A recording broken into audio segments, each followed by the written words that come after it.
So hi, everyone. Welcome to this month's CanVector National Thrombosis Seminar. As you know, these are live hosted or throughout the year, presented by our local and international experts. But if you want to tune in at a later time, they are available online at www.canvector.ca and are a self-approved group learning activities as defined by the Royal College.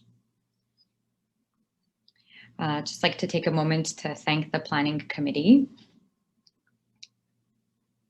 And with that, I have the honor and privilege to introduce today's experts and speakers. So Dr. Vicky Tagalakis and Dr. Antonios Douros, who have graciously accepted to present. So Dr. Antonios Douros received his MD in 2009 and his doctorate degree in 2012 and was trained in clinical pharmacology from 2012 to 2016 at Charité Medical University in Berlin, Germany. He completed a postdoctoral fellowship in pharmacoepidemiology from 2016 to 2018 at the Department of Epidemiology, Biostatistics, and Occupational Health at McGill University. He then joined the Department of Medicine as an assistant professor in 2019. Dr. Douros studies the effectiveness and safety of commonly prescribed medications in vulnerable populations, including patients with liver disease, older adults, as well as patients subjected to polypharmacy and at risk of drug-drug interactions. Dr. Douros applies his experience with observational studies using large electronic healthcare databases and his knowledge with respect to the distinct pharmacologic features of vulnerable populations. Thank you, Dr. Douros, for being here. Dr. Vicky Tagalakis is an associate professor of medicine at McGill University and an attending in the Department of Medicine of the Jewish General Hospital. She's the director of the Division of General Internal Medicine at McGill University. She completed an MSc in epidemiology and biostatistics at McGill University in 2003 and is a research scientist in the Center of Epidemiology and Community of Studies, Lady Davis Institute for Medical Research at the Jewish General Hospital. She holds several peer-reviewed grants. She is the co-lead of the Population and Health Services Research Platform of CanVector. Dr. Tagalakis' principal research interests focus primarily on etiologic mechanisms for VTE and VTE outcomes, primarily in cancer patients. She has expertise in research methodology, including pharmacoepidemiology pertaining to thrombosis-related analyses of large administrative databases. Thank you, Dr. Tagalakis. And with that, I'll just mention that there will be a 15-minute Q&A period at the end of presentations, but you can submit your questions at any time throughout the seminar using the Q&A on the platform, the Q&A button.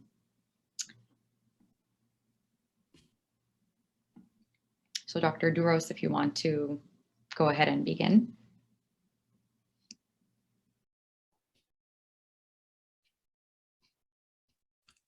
You can start. Yep. So I think I want to thank the organizing committee for having us talk to you today about claims-based VTE research. So we've chosen today to talk about the trials and tribulations of this type of research. And it's really an honor to be presenting and co-presenting with Antonios today. Next slide. So we have no relevant conflicts of interest to declare regarding this presentation today. Next slide.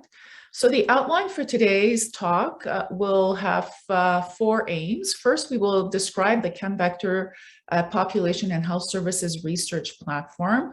We'll then talk about the importance of claims-based venous thromboembolism research. What is it all about and why do we do it?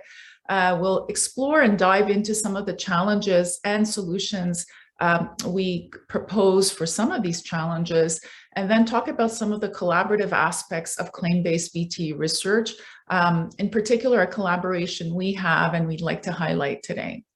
Next slide. So briefly, the CanVector Population and Health Services Research Platform consists of several members from across Canada who have an interest in using claims-based data to conduct VTE research. Currently, we are 14 members and include 2 research trainees. Our overall aim of the platform really is to unify researchers and expertise across Canada to address gaps in VTE care, and that can better inform knowledge translation strategies, develop new research methodologies in this area, and build capacity in administrative database research. And the primary aim of the platform projects really are to determine the effectiveness and safety of many known treatments of VTE, but to determine this in a real world setting outside an RCT type of environment. Next slide. So how we do this is we use electronic health records, primarily healthcare administrative provincial databases. And for CanVector's platform, in its infancy, when we first brought the different researchers together, we focused on Canada's 3 most populous provinces, so Quebec, Ontario, and Alberta. And we already had identified researchers in both in all 3 provinces who already were doing research with some of these administrative databases. So for Quebec, this was myself. For Ontario, this was Dr. Alejandro Lauzon-Langner, and in Alberta, Dr. Cynthia Wu.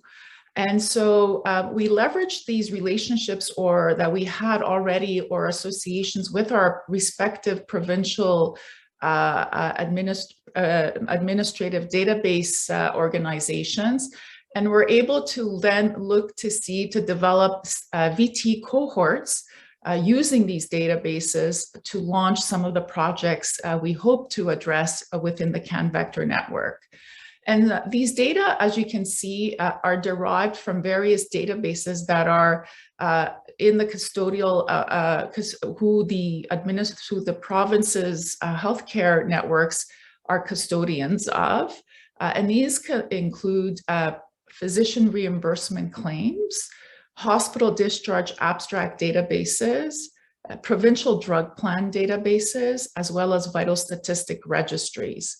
And you can see here that when we first started out, we had these databases procured from early 2000 to mid 2015, 2016 for all of the provinces, and with follow-up periods extending in some of the provinces up to 2017. And in some of these provinces, there is ongoing work being done to extend these databases to more current years. And one important point here is that we do conduct these studies in parallel in each of these provinces, given the fact that there is no sort of platform or legal or administrative platform whereby combination of these databases can occur within Canada. And so we often develop programming that we can then run in the separate databases and then use results or data that's derived from these projects to meta-analyze and sort of come up with more summative statements. So we've done that, for example, when looking at the incidence of VTE in Canada, whereby we performed a meta-analysis of results coming out of each of one of these projects from Quebec, Ontario, and Alberta. Next slide. So here I'll have Antonio. So Antonio and I will share back and forth this presentation today. Hi all, and also thank you for the invitation for today's talk. So these are like some types of clinical research for VTE that you all know of, just that maybe like focus on the whole process of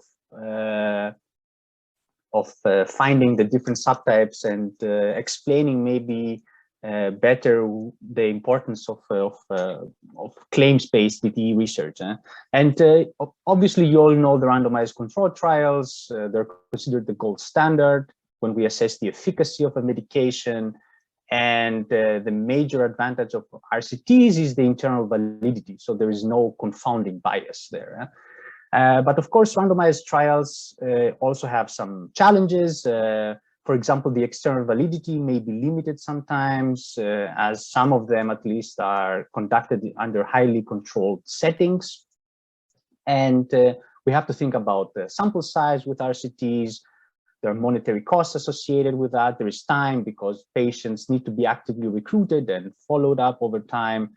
And for example, when we want to assess the risk of some rare adverse events, like just the toxicity of a medication, ethical consideration may also be playing a role there.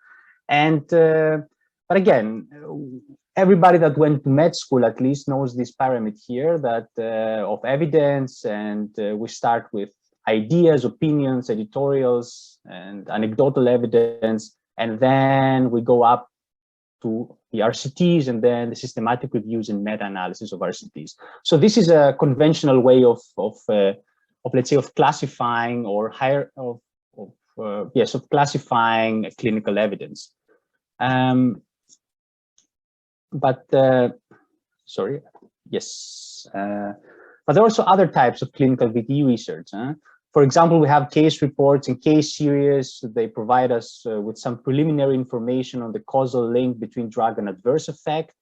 So you already understand it's more about safety here. The efficacy is difficult to assess. And we also don't have a denominator, so there is no risk quantification through a case report or a case series.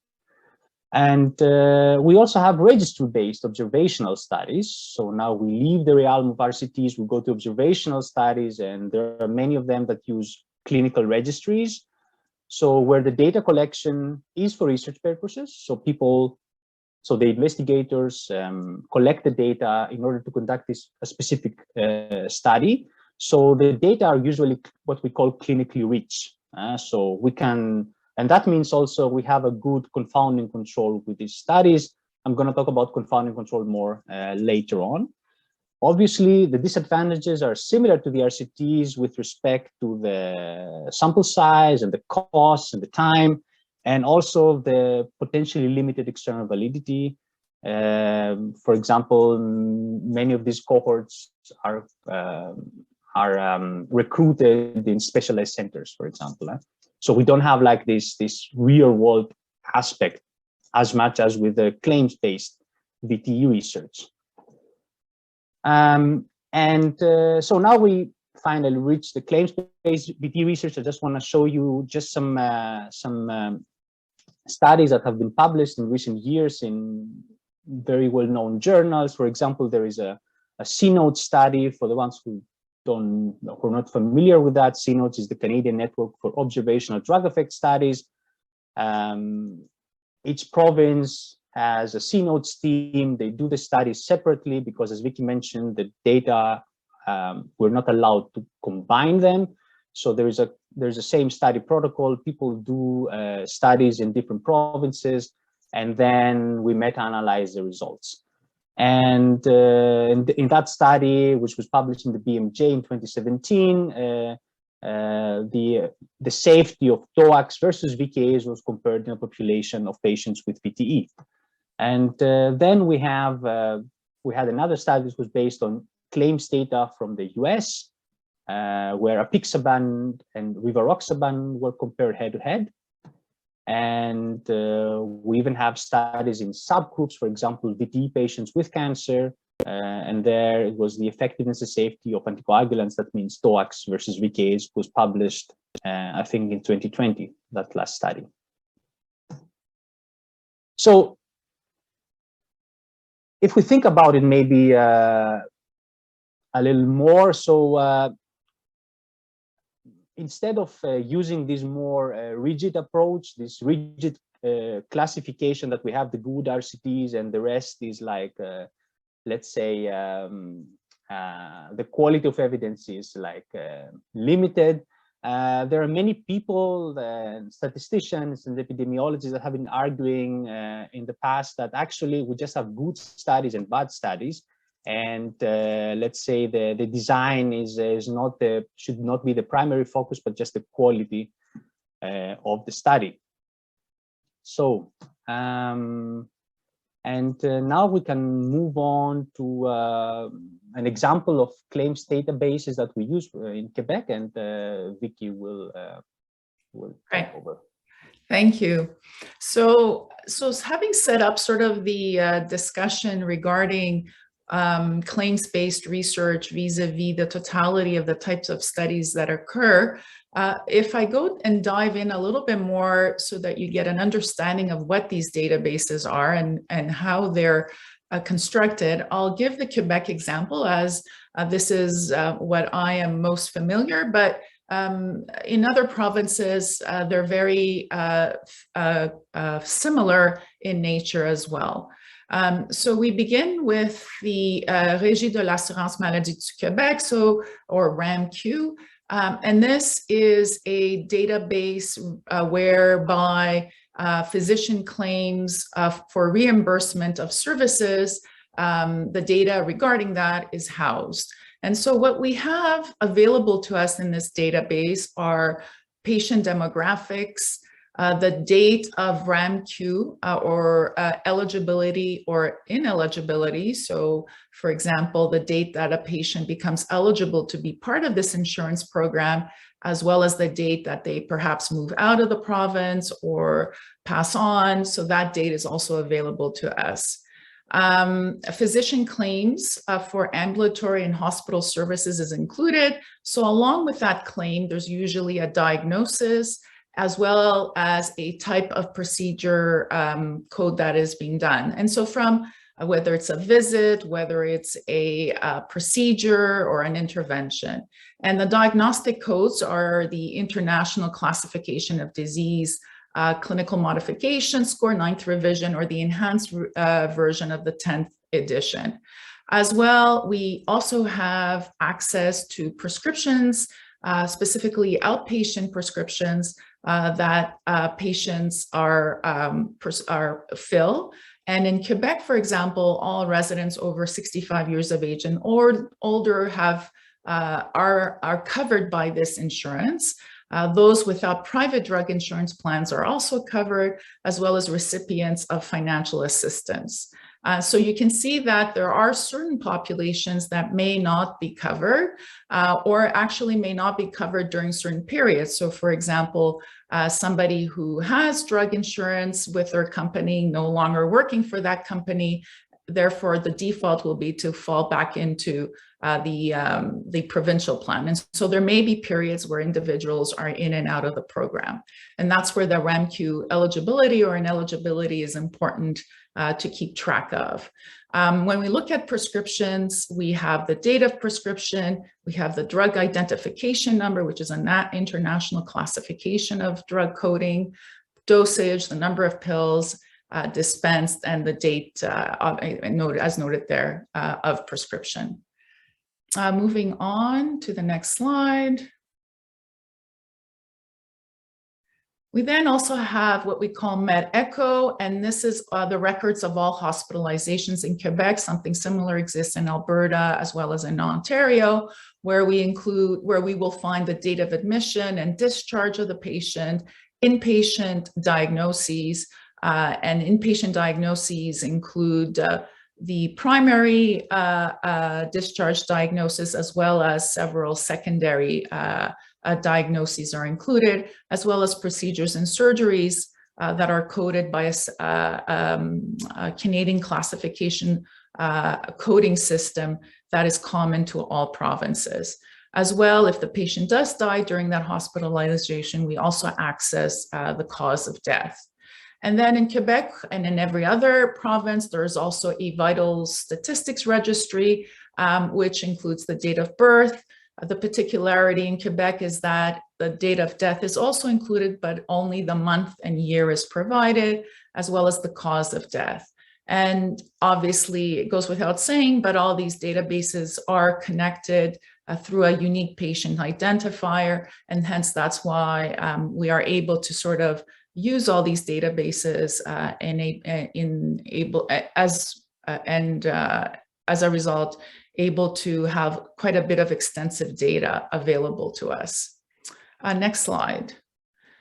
So there are pros and cons of claims databases, and I've sort of highlighted maybe one or two when discussing the databases.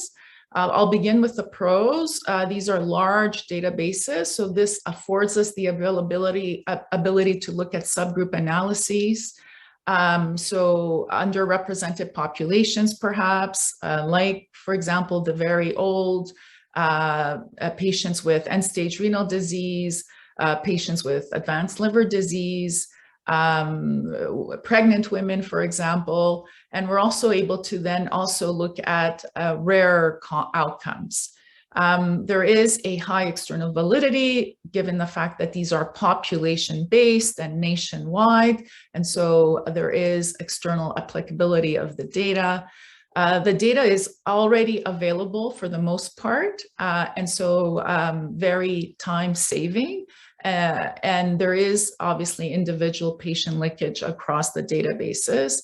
There's detailed prescribing and/or dispensing data for the drugs, which is very useful when doing the pharmacoepidemiology types of studies that this CanVector platform has been engaged in. And they are relatively inexpensive when compared to randomized trials. Next slide. But there are cons. So this is secondary data that is not collected for research purposes. And so this opens us up to exposure and outcome misclassification, which can then lead to information bias.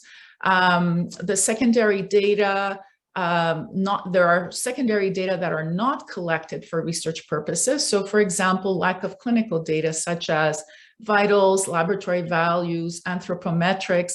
And so that could add to the unmeasured confounding that these types of studies are at risk for. There's lack of drug data during hospitalization. So as mentioned, these drug registries or provincial plans cover outpatient prescriptions, not what is dispensed within hospital, as each hospital has its own unique formulary. And so those are not accessible necessarily to us. Prescription coverage, as I mentioned earlier, is not necessarily universal in every type of jurisdiction, or moreover, it can be scanty for certain individuals as they, travel in and out of a drug plan coverage. And finally, given all these types of sort of nuances to this type of research, you do require specialized knowledge and team to come up and design the study, plan your data management and your data analyses. Next slide, please. So maybe Antonio's, yeah. So, so given that some of you may not be familiar with the let's say with the nuances of claims-based research, I would like to show you maybe how we do these studies actually. So what are the individual steps? Okay, first of all, we need to assemble a study team. Okay, and like with every type of research, it's not something that people do on their own. You need a team. So part of this team, there are different people participating in this team. And so we have a subject matter expert. So we need someone that will come up with the study rationale and the study objective, and will know the literature and then also interpret the results. We also need a methodologist, somebody that will design the study and will also communicate with the analyst regarding all the aspects that the analyst is responsible for. And so the third one is the analyst, a very, very important person. So these people are usually statisticians with very good programming skills, because they need to do a lot of data cleaning and data management. And why is that?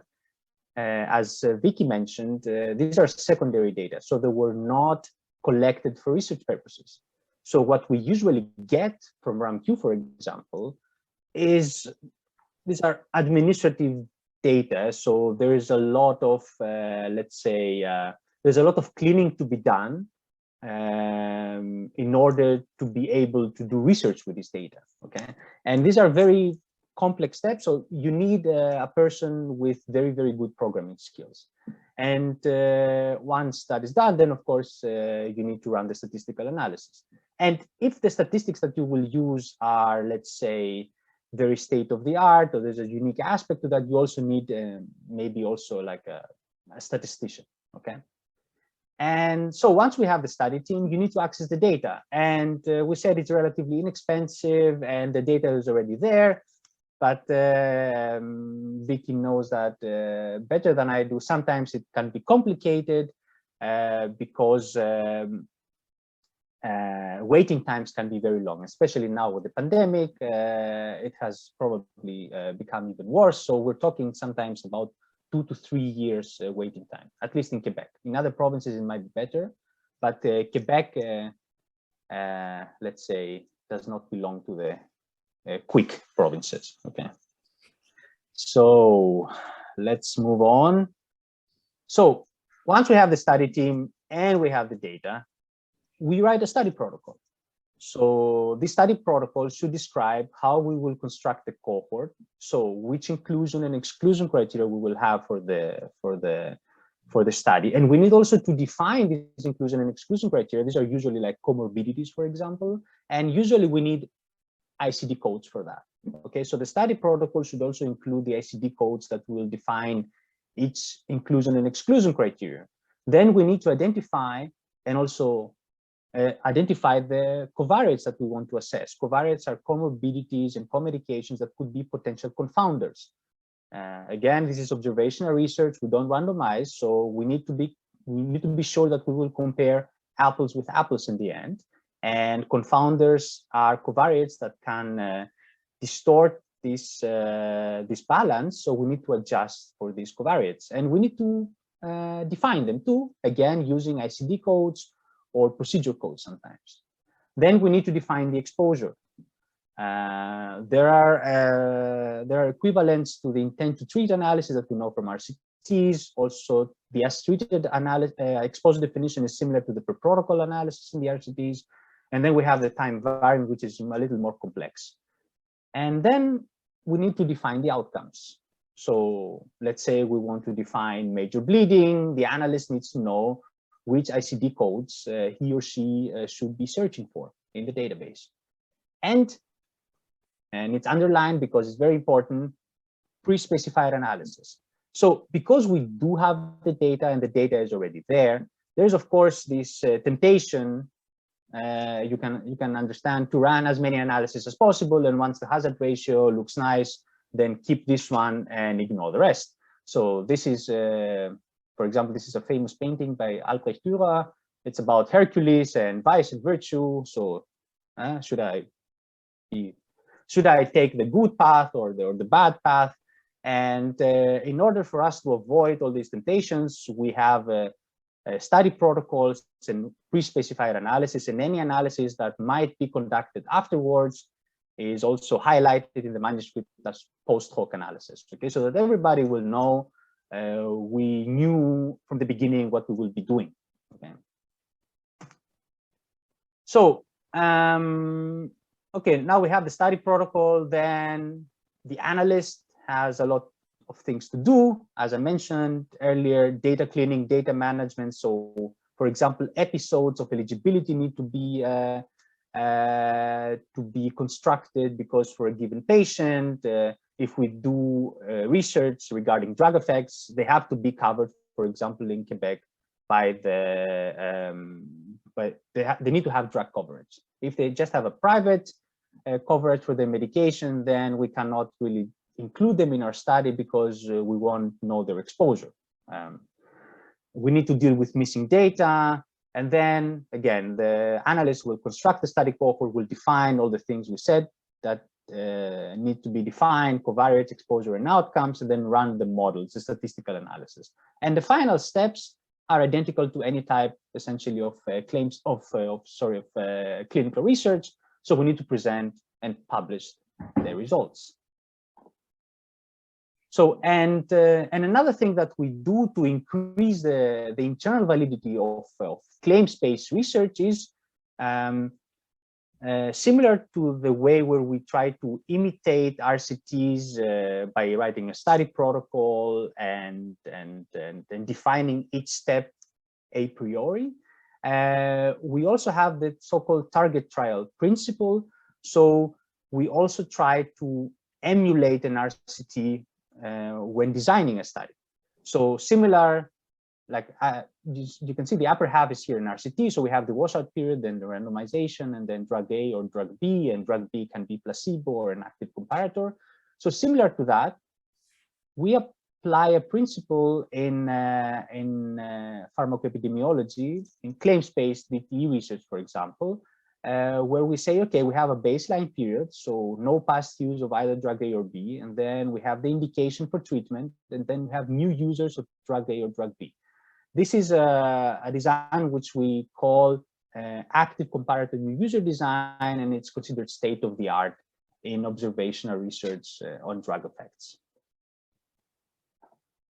Now Vicky will highlight some challenges and solutions that we faced when doing this type of research. So for sure there are challenges, as you probably have already identified, and I'll just highlight a couple of them in today's presentation. So the first thing is, so for example, Antonio's indicated, we identify an indication for a treatment, and then we then look at new users of drug A, which could potentially be a DOAC, and new users of drug B, which could potentially be low molecular weight heparin, for example, or DOAC A to DOAC B. And so how do you identify that incident VTE?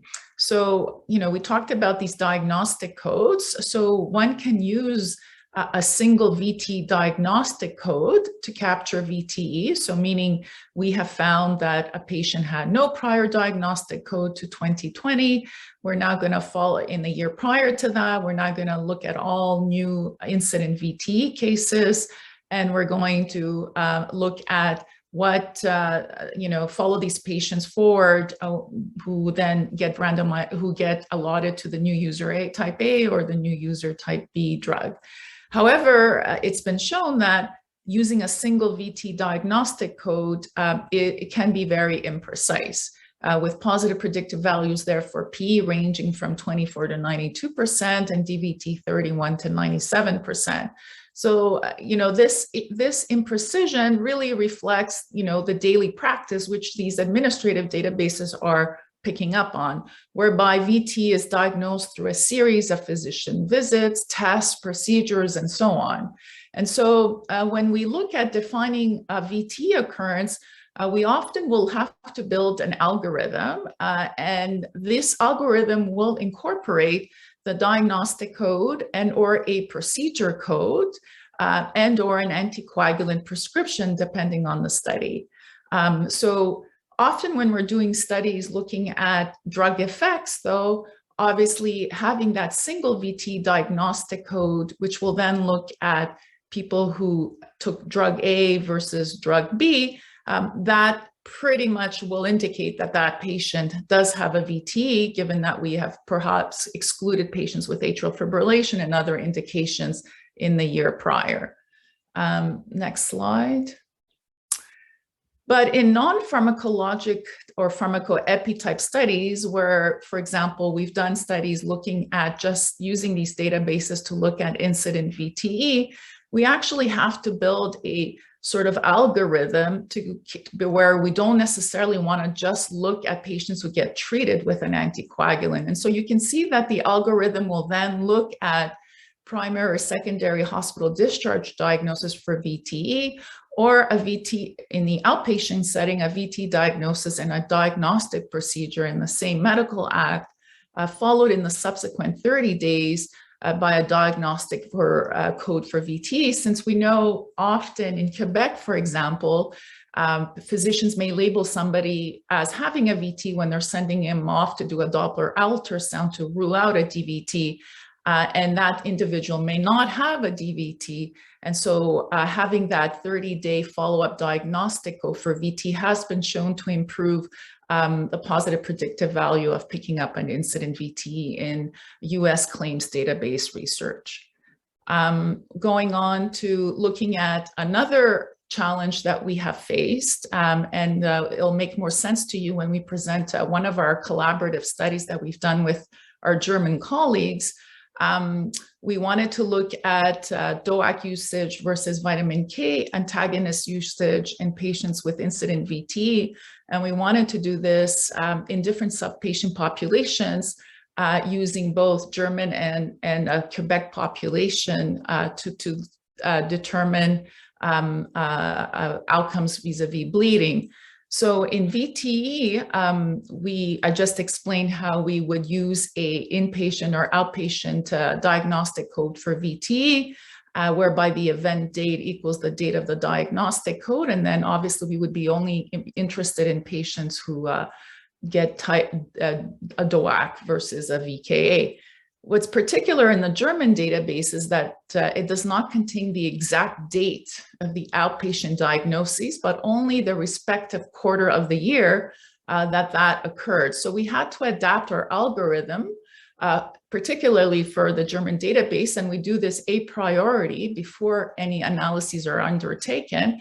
And we are often informed by, for example, other types of studies that that the German database has been used by. So, and for example, in the next slide, you'll see that we had to clearly state a sort of algorithm that takes this into account. And I won't go through the details, but obviously we want to be able to increase within that quarter other evidence of VTE sort of follow-up, whether it's a diagnostic code or a procedure code related to it. Next slide. Another challenge is looking at recurrent VTE, and this is an ongoing challenge and work that needs to be done, I think, within administrative VTE research.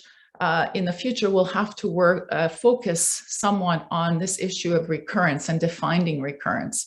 As many of physicians perhaps on this webinar know, that an outpatient VTE diagnostic code following an incident VTE can either represent a new event, or it can really just represent a follow-up care for that incident VTE. And so it's very difficult to determine in an outpatient type of data that focuses on outpatient data whether a recurrence has occurred or not, which therefore impacts, if you do use that in your specificity vis-a-vis that definition. And so often what you will find when doing, and we've done this and others have done this, we often focus in on using only inpatient diagnostic codes for DVT or PE in defining recurrences. And so we do limit ourselves to, obviously, as a limitation being that we're focusing on patients that are hospitalized for this recurrence. Next slide. Oh, so here we'll talk about our first study. Yep. So, Vicky and I started doing different studies. I think it was maybe in the year before the pandemic, I guess. We started collaborating, and everybody knows Vicky's background is in cancer-associated thrombosis, so it made sense, obviously, that our first study question was about the effectiveness and safety of DOACs in patients with cancer-associated VTE. It was a study that we did using just administrative data from Quebec, so the RAM2 database that Vicky presented earlier. And the aim was to conduct a real-world study to complement the RCTs in the area, because as most of you will know, there are several RCTs that compare DOACs to an active comparator.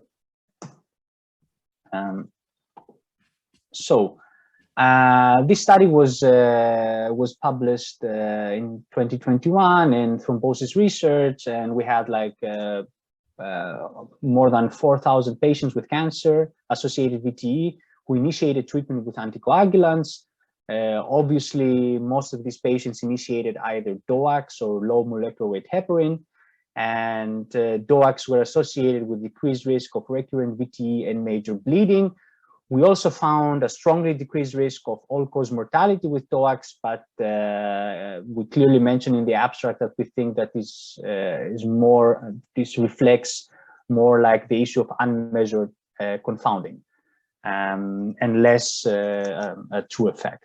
Okay, so after finalizing this study, we were thinking about next steps. So So we wanted, for example, to study the effects of DOACs among VTE patients, but in specific subgroups. For example, the very old, or also or to assess the effects of drug-drug interactions.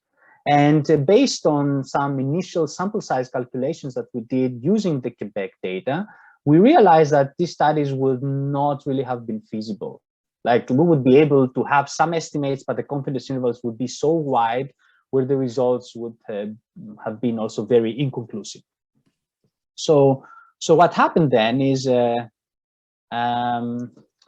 I reached out. So as you heard in the beginning, I studied in Germany. I went to med school there, and I still have some contacts. So I know there is a research institute in Berlin.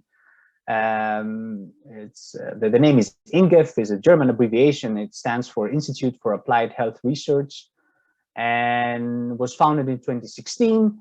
And what they do is they have their own database with administrative data from Germany, different statutory health insurances.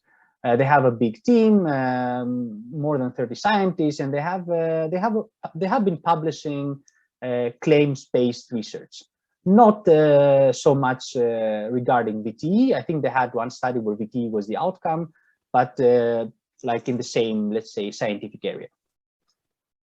So their database has approximately 9 million individuals, and the data that they have are very similar to the data that we have in Quebec. So they have outpatient diagnosis, procedures, and dispensed prescriptions. And then they have inpatient data, again, procedures and diagnosis, but no medication use. So medication use in the hospital is a black box in their database, but also in our database. And what they also do not have, they don't have cause of death. So they have date of death, actually the exact date, but they do not have cause of death unless the patient died during a hospitalization. So, and then, but that's maybe not very relevant to today's talk, but we want also to find funding, so to fund the research that would be conducted in Germany. So there was so the funding came from a German-Canadian collaboration. The name is VTE, so artificial intelligence-based risk prediction and treatment effect estimation. So the study team is interested in developing machine learning algorithms for claims-based research, and we were able to squeeze in our studies as the first objective of this project. We did not use any machine learning algorithms in our type of research. We're doing the conventional, let's say, analysis. Okay. So now that we had the collaborators on board, we said, okay, let's do a second study. And the second study, which was published this year in RPTH, was about the drug-drug interaction. So we knew that there are some patients that even after the VTE, they keep using their antiplatelet agents, mostly aspirin. And we were interested in finding out, okay, what's going to happen if you use DOACs and aspirin versus VKAs and aspirin. And for that study, we used, again, both databases. And it was a real-world study, again, to complement the RCTs in the area. There are obviously no RCTs that specifically assess the study question, but there are some post-hoc analysis of already published RCTs where they try to assess this effect. Okay. And this is essentially the take-home message for that study, that the effectiveness and safety of DOACs was similar to vitamin K antagonists among those VTE patients who keep using antiplatelets. And so our results support the use of DOACs in patients with VTE who require, for some reason, dual antithrombotic treatment. We had the same study protocol across sites. There was some minor variation in defining covariates and outcomes because German claims data have a different system, different coding system for medical procedures. The coding system for medical diagnosis is the same, it's ICD-10, there are two, but for procedures is different. And we meta-analyzed the results after that using random effects models. So And maybe shortly, maybe I would, this is also a good opportunity to show you a study that we just completed. So we will be submitting the manuscript in the following weeks.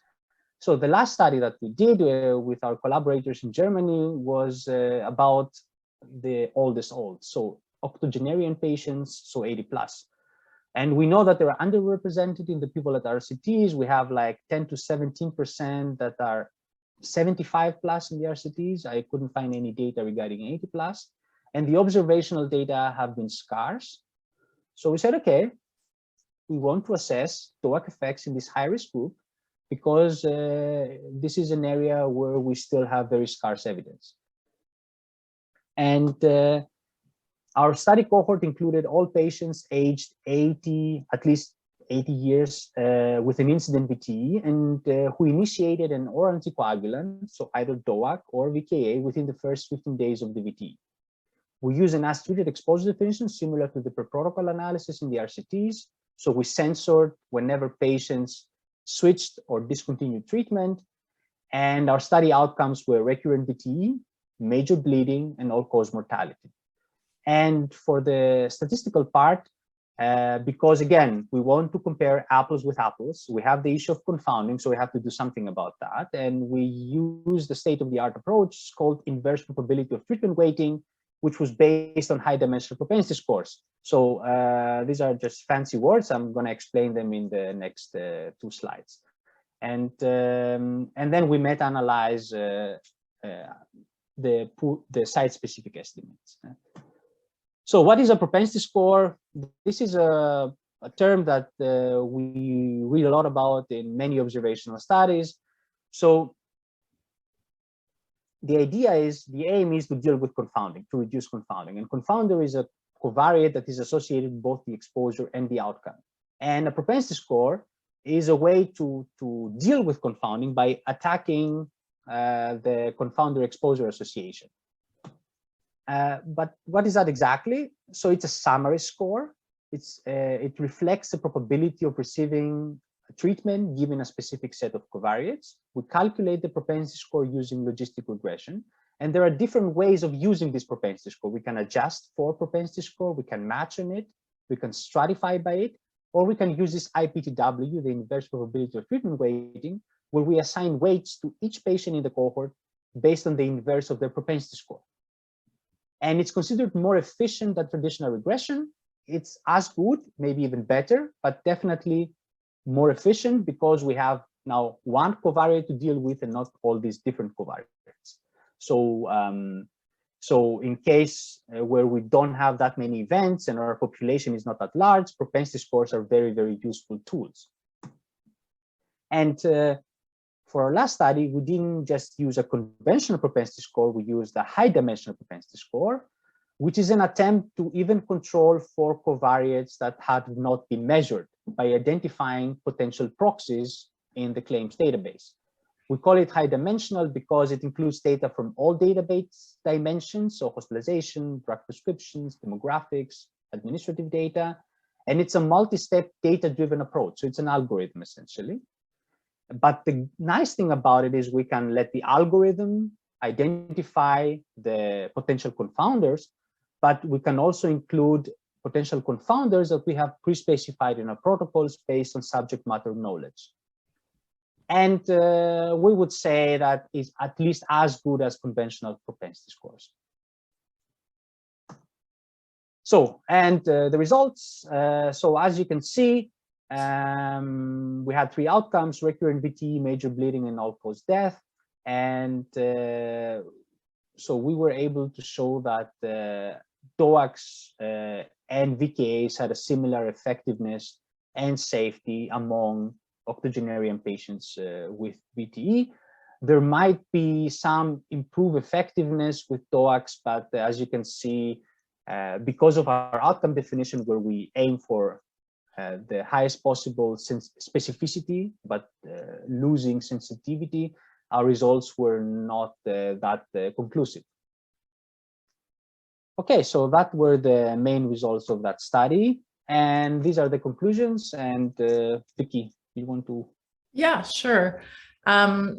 We just wanted to give you an aspect or the rationale of some of these, the work that's being done within the platform with the use of claims-based research, highlight some of the challenges that we face and how we go about addressing some of these challenges. And then when we kind of wanted to also highlight the importance of really having a team that that works within these projects, focusing in on obviously having content expertise, methodology expertise, computer programming and analyst expertise as well are vital. So some of the conclusions are that these large administrative databases do provide opportunities to study relevant clinical questions, many of which are unlikely to be answered by RCTs. As I said, careful consideration should be given to potential pitfalls and limitations when conducting, and I have to say also when communicating these studies and when writing these up, you need to be able to also communicate or describe what some of these limitations are, and be able to then interpret your data with those in mind. I have to say that statistical considerations supplement, but actually do not replace, a thorough understanding of the clinical context, as well as the limitations of the data that's used. But overall, I think there is promise in large administrative data for research purposes. It is encouraging, and the methods to utilize this type of data to study VTE are constantly evolving. And so thanks to the organizing committee for having invited Antonios and I to give a little bit about a sort of a window into what we do. I also wanted to really highlight that although you had a taste of what we do in Quebec, similar work is ongoing, and you may have seen it earlier with CNODES from Alberta, where those databases were used by Cynthia Wu in the CNODES project, and similarly by Alejandro Lazo-Langer in Ontario, who does parallel work as well. So with this in mind, thank you very much, and I'll welcome any questions.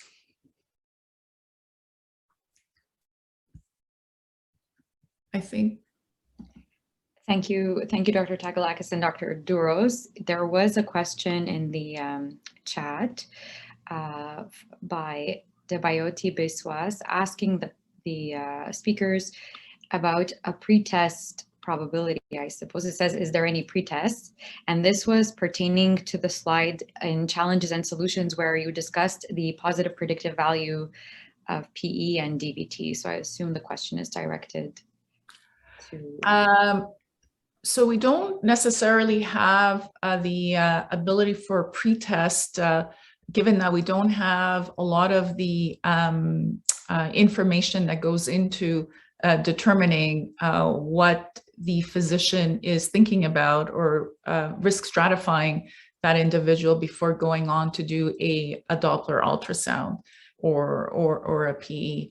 If the idea is, do we have sort of work related to testing some of these codes for sensitivity or specificity for the diagnosis of DVT or PE, we actually have, there is a good body of evidence that has looked at the positive predictive value, negative predictive value of actually some of the algorithms also that I described in identifying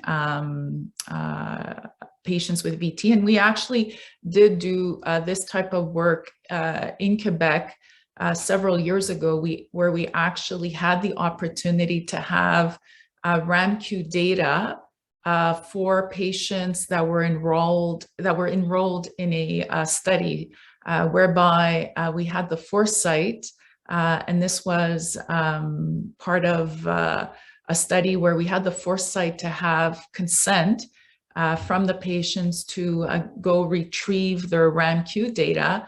And as a result of that, we were able to look at the sensitivity and specificity of some of these algorithms that we built. And so that's not doable so much these days, because as Antonio said, it now takes about 2 to 3 years to get this type of data from RAMQ.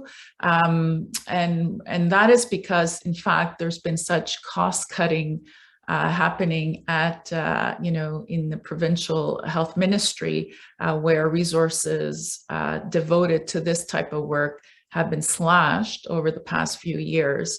But nonetheless, I think at least we have some work from us and from the state. Richard White has been another person who's been doing quite a bit of work in this area and has validated some of these codes.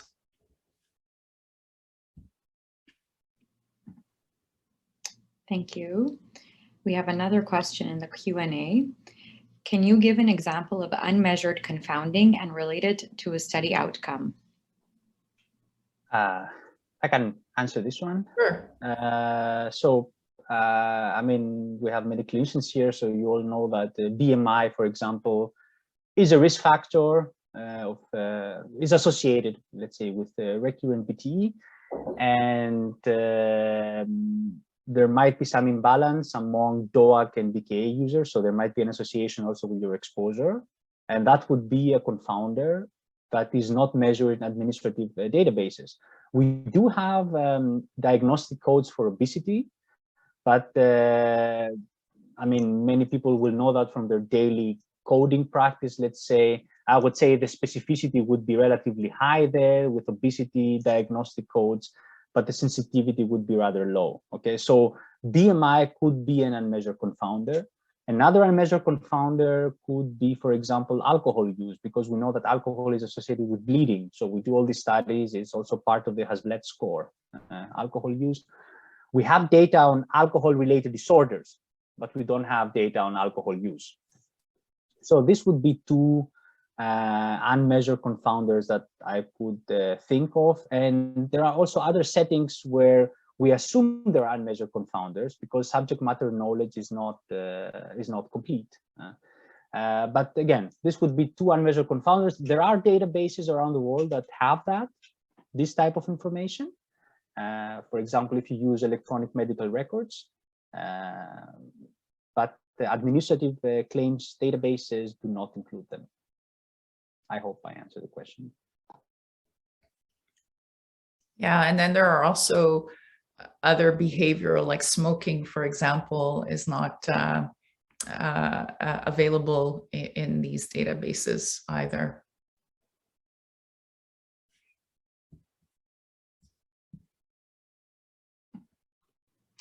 Thank you both. I don't see any. Oh, there's a question in our chat box from Deb Siegel. Does the Quebec database capture aspirin use? Yeah, that's a good question. Definitely prescription, because we are measuring dispensed prescriptions. So often aspirin is prescribed, and so there would be, and we did, as Antonio's noted in the last project we did, where we looked at the usage of DOAC, not the last project, but the DOAC and aspirin and or other antiplatelet agents. So in Quebec, we do have prescription usage of aspirin, meaning prescribed aspirin. There is over-the-counter aspirin, definitely. And so that is, you know, a limitation that one has to consider. But certainly in Quebec, we do have dispensed aspirin via prescription. Maybe just a short comment on that. It can be tricky if you compare aspirin use to non-use, because then you're not sure if your patient maybe is getting aspirin over the counter. If you're comparing, if you have a setting where everybody is exposed to aspirin, like in our study, then this shouldn't be a big problem, because you know that everybody is getting prescriptions for aspirin. Okay. Yeah. That highlights an important step back and think about these studies. Often these studies address some of these limitations when you do comparator studies. So, where you compare one drug to the other drug, whereas this becomes a problem when thinking about doing a study where you want to set up a placebo versus other drug, and then that becomes a problem, as mentioned by Antonios. These are very, very difficult studies to do. Yeah. I would, discourage people, to do that. Like have an unexposed group, because there are so many reasons why someone has an indication but not a treatment. And these reasons are very hard to capture using our data.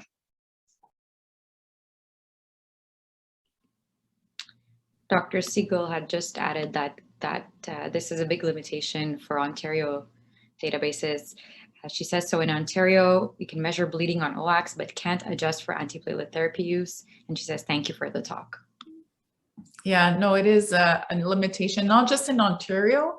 I think the same thing occurs in Alberta. So yeah, so this is where we highlighted knowing the sources of your data. So we found a limitation in the German database, in the collaboration, where the date of a diagnostic code is not available. It's available within a quarter. So there are also all sorts of nuances that you have to adjust for, definitely.